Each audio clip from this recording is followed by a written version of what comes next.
اللہ رب العزت جل والا ہر چاہت پر قدرت رکھتا ہے۔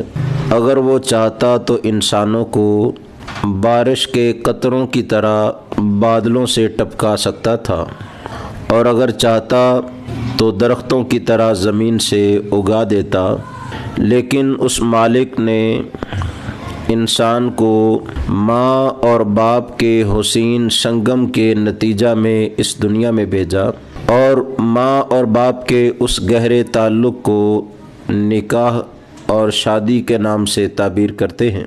اس کائنات میں سب سے پہلے ابو البشر آدم علیہ السلام کی تشریف آوری ہوئی، اور اس کے بعد اماں حوا علیہ السلام تشریف لائیں۔ تو کائنات میں پہلا رشتہ جو ایک بشر کا دوسرے بشر کے ساتھ بنا وہ نکاح کا رشتہ ہے۔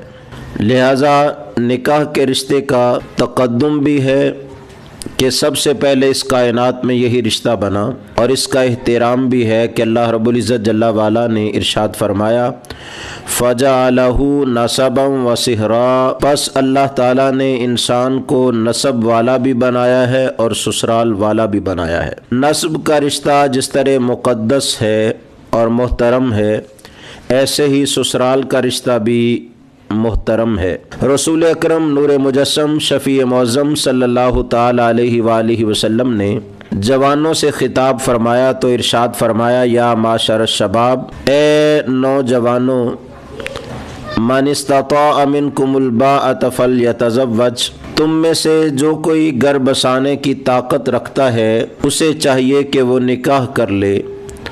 فَإِنَّهُ أَغَضُّ لِلْبَصَرِ وَأَحْسَنُ لِلْفَرْجِ، اس لیے کہ اس کے دو بڑے فائدے ہیں۔ پہلا فائدہ نظر میں حیا پیدا ہوتی ہے، اور دوسرا فائدہ شرمگاہ کی حفاظت ہوتی ہے۔ اور پھر ساتھ ہی فرمایا وَمَن لَّمْ يَسْتَطِعْ، جو گھر بسانے کی طاقت نہیں رکھتا فَلْيَصُمْ، اسے چاہیے کہ وہ روزے رکھے۔ فَإِنَّهُ لَهُ وَجَاء، تاکہ روزوں کی وجہ سے اس کی شہوت ٹوٹ جائے اور وہ غلط کاری میں مبتلا نہ ہو۔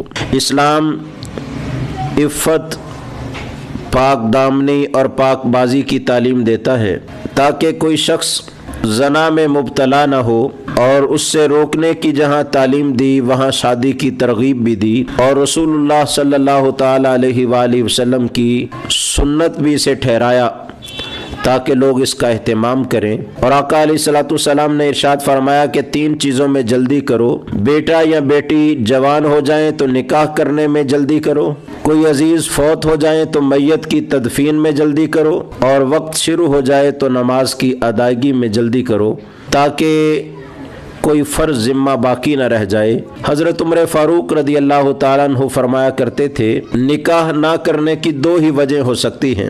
پہلی وجہ عجز، کہ وہ شخص نکاح کے قابل نہیں، اور دوسری وجہ گناہ، کہ اس شخص کی زنا کی طرف توجہ ہے اور اس لیے وہ نکاح کے بندھن میں نہیں آنا چاہتا۔ اللہ تعالیٰ جل وعلا ہم سب کو عفت، پاک دامنی کا لحاظ کرنے کی توفیق عطا کرے، اور نکاح کے حسین بندھن میں آ کے اپنے آپ کو برائی سے محفوظ رکھیں، اور نکاح کے ساتھ آدھا دین محفوظ ہو جاتا ہے، باقی آدھے کے بارے میں بھی فکر دامن گیر رہنی چاہیے۔